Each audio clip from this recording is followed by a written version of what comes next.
ላይ አንዳንድ ሴቶች በሉስቲ አስገረሙን። ምን አደረጉን? ምኖች? ምን አይነት ሴቶች? አንዳንድ ሴቶች ምን አስደረጉን? አስገረሙን። በዚህ ቃል ላይ መድኃኔዓለም ክርስቶስ አድሮ እንዲያስተምረን ቅዱስ ፈቃዱ ይሁንልን። የሉቃስ ወንጌል ምዕራፍ 24ን ስናየው ስናጠናው የሚነግረን ስለ ክርስቶስ የሞትና ትንሣኤ በሰፊው እያብራራ ይልቁንም ዕለተ ዓርብ እሱ በሁለት ወንበዴዎች መካከል ከደም አፍሳሾች ከወንበዴዎች ጋር ተሰቅሎ እኛን ከቅዱሳን ከጻድቃን ጋር ሊደምረን በቀራንዮ የከፈለልንን ዋጋ አብራርቶ ክርስቶስ ወደ መቃብር ከወረደ በኋላ ያለውን የ3 ቀን የትንሣኤውንም ነገር ይነግረናል። በክርስቶስ ሞት ምክንያት በክርስቶስ ወደ መቃብር መውረድ ምክንያት ሕይወት አግኝተናል። እሱ ወደ መቃብር ሲወርድ እኛ ወደ ገነት ገብተናል። ክብር ይግባው መድኃኔዓለም። በእውነት ይሄን ያደረገ ጌታ ነው። ይሄኔ የእረኛው መመታት መንጋውን እንደሚበትነው ክርስቶስ በመቃብር ሲውል ሲያድር በክርስቶስ መቃብር መዋል ማደር ምክንያት የተጨነቁና እረፍት ያጡ ደቀ መዛሙርት እንዲሁም ደግሞ የሕይወታቸውን እንቆቅልሽ የተፈታላቸው ሴቶች ወደ ክርስቶስ መቃብር መገስገሳቸውን ዮሐንስም በወንጌሉ ቅዱስ ሉቃስም በወንጌሉ እየተባበሩ ይጽፋሉ። የክርስቶስን ሞት ወደ መቃብር መውረድ እንዲሁም ደግሞ ከነሱ ጋር አብሮ አለመኖር ያስጨነቃቸው ደቀ መዛሙርት ወደ ክርስቶስ መቃብር ገስግሰው ማልደው ሲሄዱ ከደቀ መዛሙርቱ መካከል እነ ቅዱስ ዮሐንስና ቅዱስ ጴጥሮስ ገስግሰው ሲሄዱ ጌታችን መድኃኒታችን ኢየሱስ ክርስቶስ በመቃብር የለም፣ ሕያው ሆኖ ተነስቷል። ነጫጭ ልብስ የለበሱ ቅዱሳን መላእክት ሕያውን ከሙታን መካከል ለምን ትፈልጋላችሁ? እንደተናገረ ተነስቷል የሚል ቃል በመናገር ይህንንም በመስማት ደቀ መዛሙርቱ ወደ ኋላቸው ወደ መጡበት ተመልሰዋል።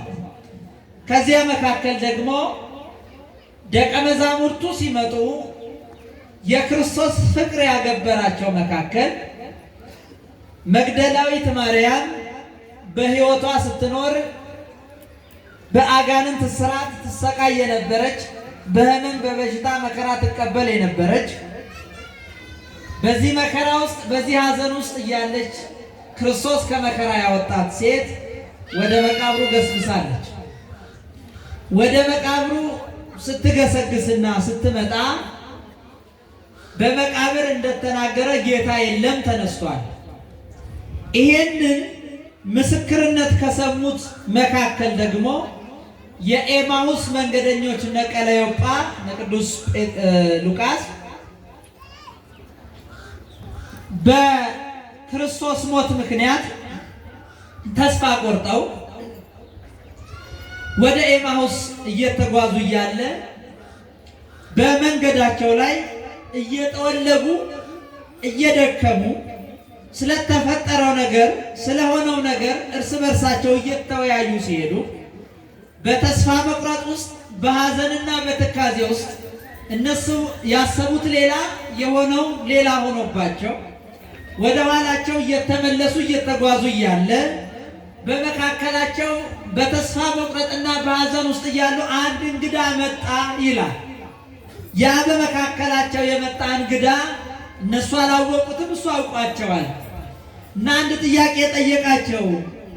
ምንድን ነው እየጠወለጋችሁ ስትሄዱ እርስ በርሳችሁ የምትነጋገሩት ነገሮችስ ምንድናቸው አላቸው ይላል። ተጨንቀዋል እነዚህ ሰዎች፣ በሐዘን ነው ያሉት እነዚህ ሰዎች፣ በችግር ነው እነዚህ ሰዎች ያሉት። በዚህ ውስጥ እያሉ ሐዘናችሁና ጭንቀታችሁ ከጭንቀታችሁ ከሐዘናችሁ የተነሳ ደግሞ ሐዘኑን በራሳችሁ መቋቋም ሳትችሉ እርስ በርሳችሁ እየተነጋገራችሁ የምትሄዱት ነገር ምንድነው አላቸው ይላል። መድኃኔዓለም ጭንቀታችሁን ሐዘናችሁን ምንድነው ይበለን። እኛ የሚያስጨንቀን አንገታችንንም ያስደፋን ቀና ብለን እንዳንሄድ በብዙ ሐዘንና ለቅሶ ያለን በብዙ ተስፋ መቁረጥ ውስጥ ያለን አለን። መድኃኔዓለም ተስፋ የቆረጣችሁበት ነገር ምንድነው ይበለን አላቸው። ይሄን ጥያቄ ሲያቀርብላቸው አንተኑ ነግዳ ለኢየሩሳሌም፣ አንተ ለዚች ከተማ ለዚች ሀገር እንግዳ ነህ፣ ስለተፈጠረው ነገር ስለሆነው ነገር አታውቅም አሉት። ምንድነው የሆነው ነገር? አይ በቃል ብርቱ ነበረ፣ ህዝቡ ይወደው ይከተለው የነበረ፣ በህዝቡ ሁሉ ፊት በስራና በቃል ብርቱ ነቢይ ስለነበረው ስለ ናዝሬቱ ኢየሱስ እንነጋገራለን ብለው ነገሩት ይላል። ስለማን እንነጋገራለን? ስለ ናዝሬቱ ኢየሱስ በህዝቡ ዘንድ በስራም በቃልም ስለተከበረው ስለ ኢየሱስ እንነጋገራለን አሉት። በመንገዳቸው የገባው በሐዘናችሁ በጭንቀታችሁ ምንድነው የሚያሳዝናቸው ያላቸው እሱ ራሱ ኢየሱስ ነበረ። ክብር ይግባው መድኃኔዓለም እሱ ነበረ። ስለ እሱ እንነጋገራለን አንተ አታውቅም አሉት። አይ ሰማቸው ጌታ፣ አደመጣቸው ጌታ። ክርስቶስ አለመቻላቸውን አይቶ ክርስቶስ እጅግ ከነሱ አቅም በላይ ስለሆነው ነገር መቋቋም ስላልቻሉት ነገር እየነገሩት ስለነበረ መድኃኔዓለም ጨርሰው ሳይነግሩት በእነሱ ሐሳብ ላይ ጣልቃ አልገባባቸው፣ አስጨረሳቸው። እስከ መጨረሻው አናገራቸውና የውስጣቸውን ተናግረው ባዶ ሲሆኑ እነሱ ስራቸውን ሲጨርሱ መድኃኔዓለም መሙላት ጀመረ። ታሪኩ እንዲህ ነው። የጌታ ታሪክ ይህን የሚያደርግ ነው። ታውቁ የለም በቃና በሰርግ ቤት ክርስቶስ ተገኝቶ ውሃውን ወደ ወይን ሲለውጥ በእንስራ ውስጥ የተገኘ አንዳች ጠብታ የለም። እንደው እንደ አይሁድ የማንጻት ስርዓት 6 ጋኖች ነበሩ ነው የሚለው። ልብ በሉ። የውስጦቹን ጋኖች አስወጥቶ የውጭዎቹን አስገብቶ ነው አስተናጋጁ ተስፋ ቆርጦ ምንም ጭላጭ ወይን ሳይቀር እንፍፍ ብሎ ሲያልቅ እንደ አዲስ ውሃውን ወደ ወይን ይቀይራል። በጅምር ላይ መድኃኔዓለም አይሰራም። በተጀመረ ላይ አይደለም የሚቀጥለው። እንደ አዲስ የሚሰራን እሱ ነው። ክብር ይግባው መድኃኔዓለም። አሁን እነዚህ መንገደኞች እነዚህ ተስፋ የቆረጡ ተስፋቸው ተሟጦ ሲያልቅ መድኃኔዓለም ስራ ጀመረ። አያችሁ፣ በመንገዳቸው የነገሩት ነገር አለ።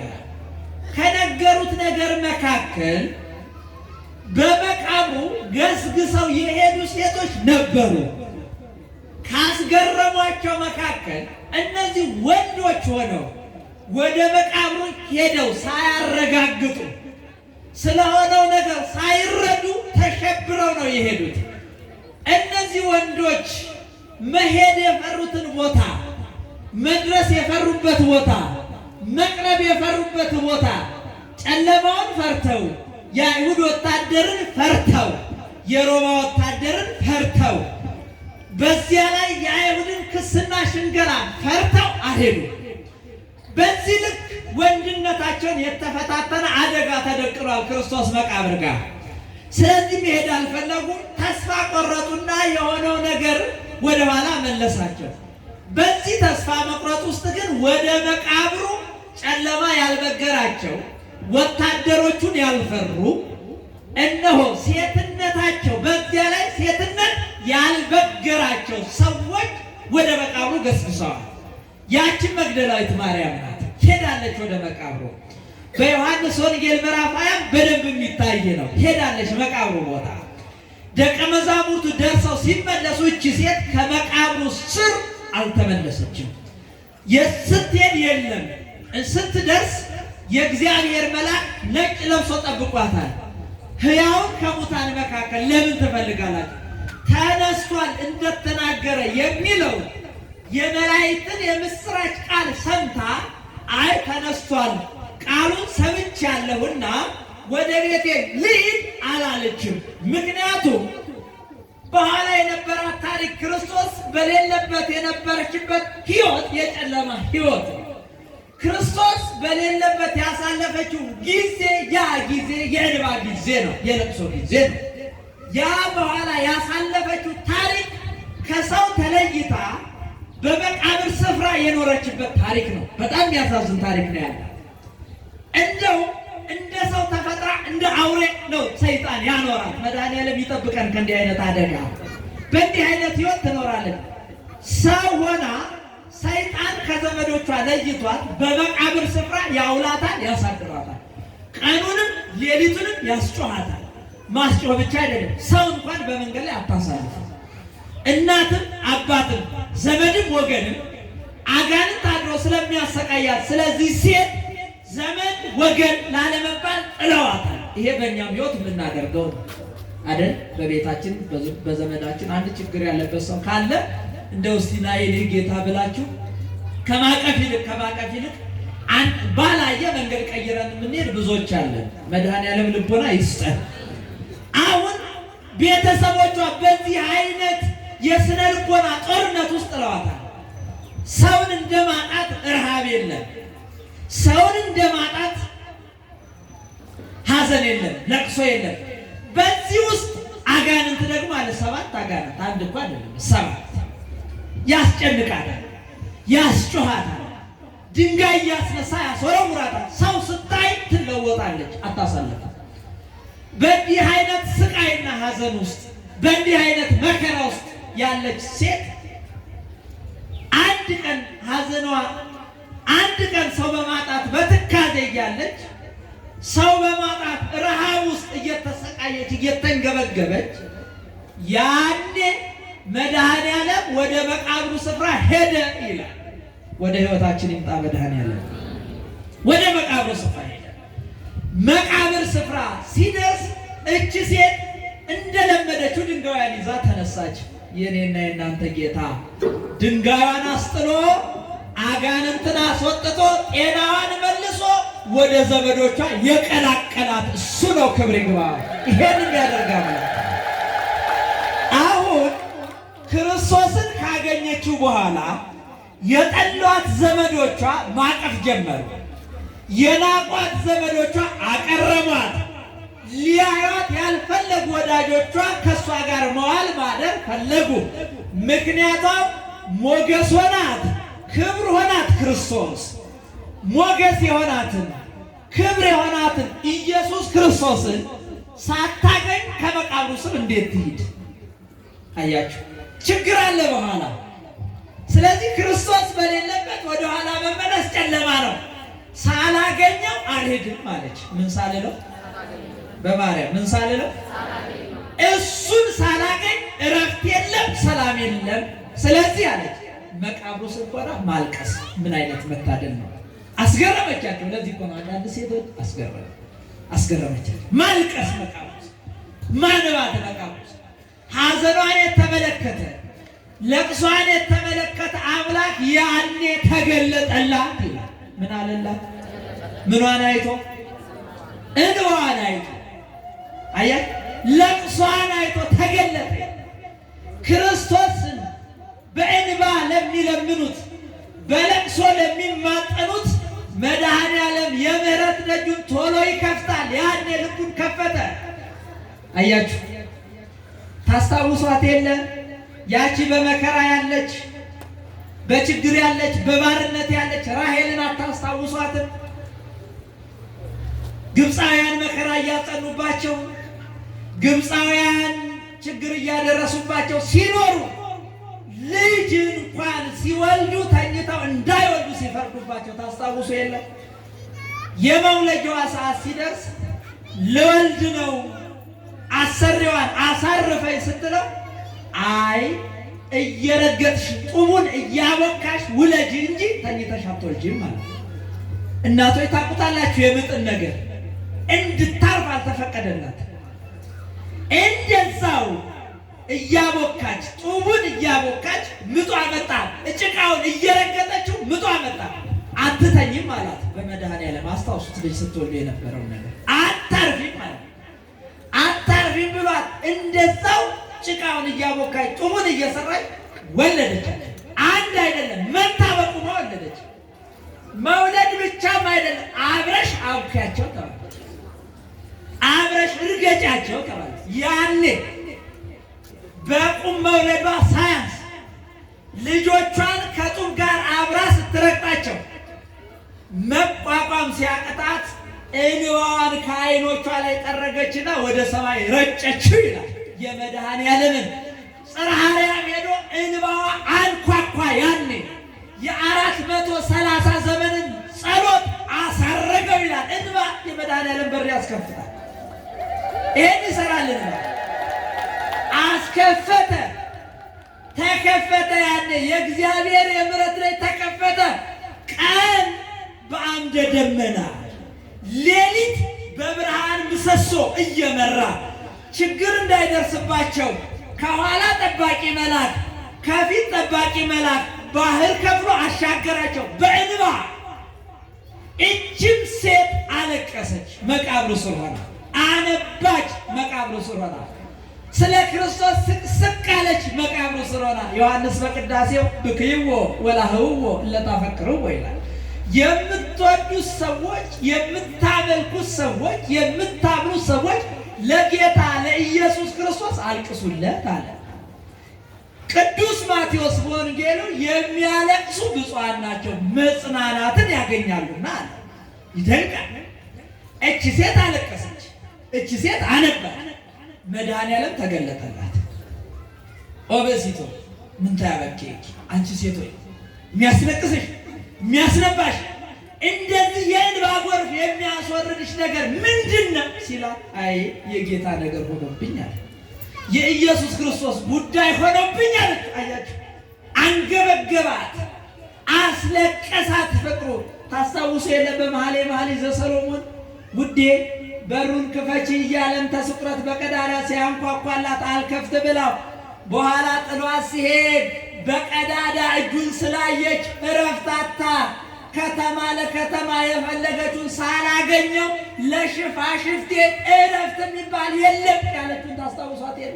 የተከተለች ጠባቂዎች የደበደቧት የክርስቶስን የተወጋ ጎኑን የተቸነከረ እጆቹን ያየ ሰው ክርስቶስን ሳያገኝ እንቅልፍ የለውም። ውለታው አያስተኛም። የጌታ የክርስቶስ ቸርነት አያስተኛም። አላስተኛ አላት። ጤና ነዋ ክርስቶስ፣ ሕይወት ነዋ ክርስቶስ፣ ሀብት ነዋ ክርስቶስ። አልተኛችም።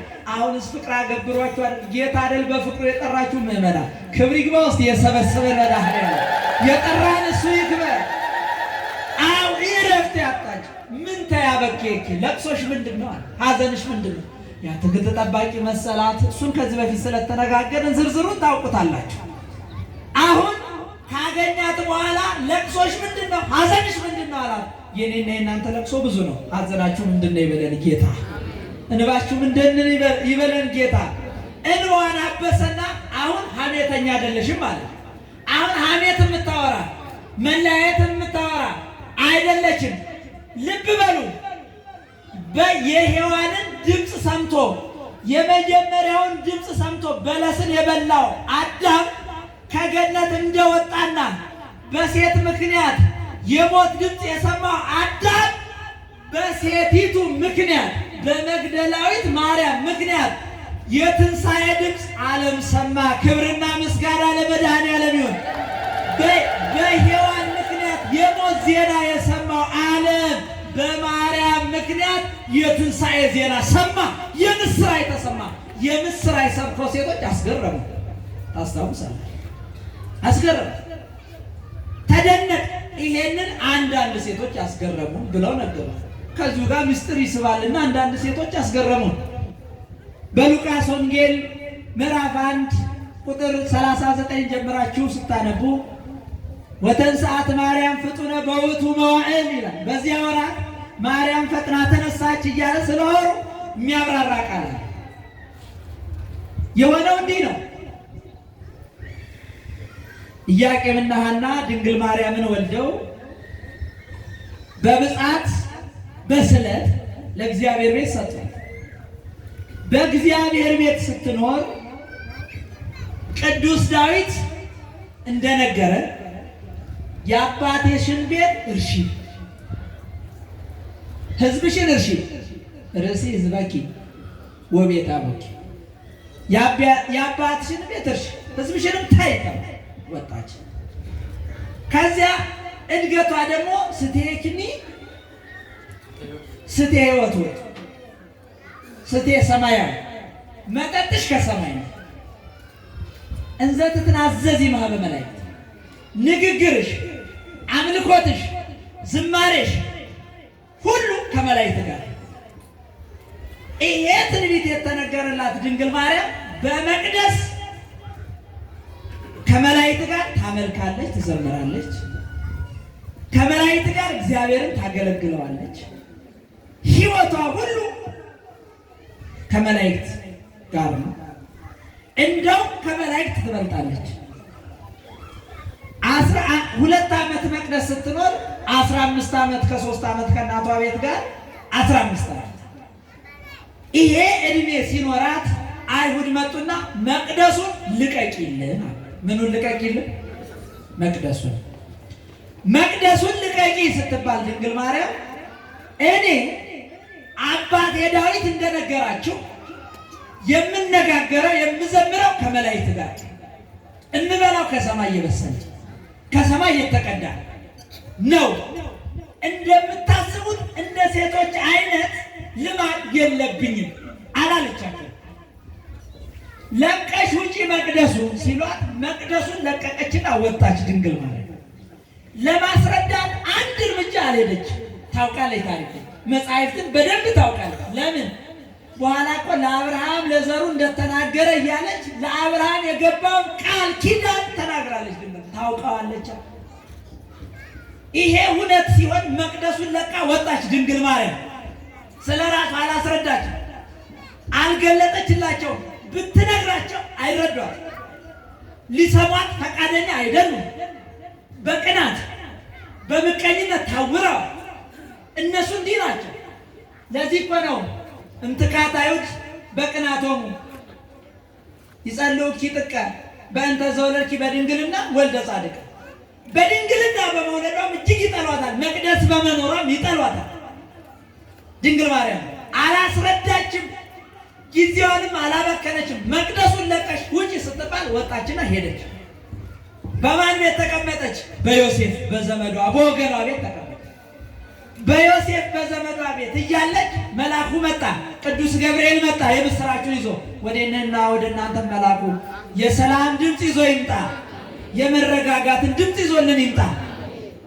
መጣ ወደ እሷ መልአኩ መጣና ሲያገኛት ሌላ አይደለም የተናገረው፣ አንቺ ከሴቶች መካከል ተለይተሽ ምን ያልሽ ነሽ? የተባረክሽ ነሽ። አይሁድ በክፋት አይሁድ በቅናት በምቀኝነት መቅደሳችንን ታረክሻለሽ ብለው አይደል ያስወጡሽ የሚለው መልስ እኮ እየመለሰላት ሌላ እንደዚህ አይደል ያስወጡሽ። እነሱ እንደተናገሩትም አይደለሽም አላት። መልአኩ መሰከረ። እነሱ እንደተናገሩት አይደለሽም። አንቺ እንደ ሴቶች ርኩሰት በደል ያለብሽ አይደለሽ። ቡሩክት አንቲ ማለት በረከተ ሥጋ በረከተ ነፍስ አማልደሽ የምታሰጭ መርገመ ሥጋ መርገመ ነፍስ በአንቺ ላይ የሌለብሽ ከሴቶች መካከል የተለየሽ መለየት ብቻ ሳይሆን ደስታ እንኳን ያራቀሽ ሰላም እንኳን ያላጣሽ በደስታ የኖርሽ ነሽ።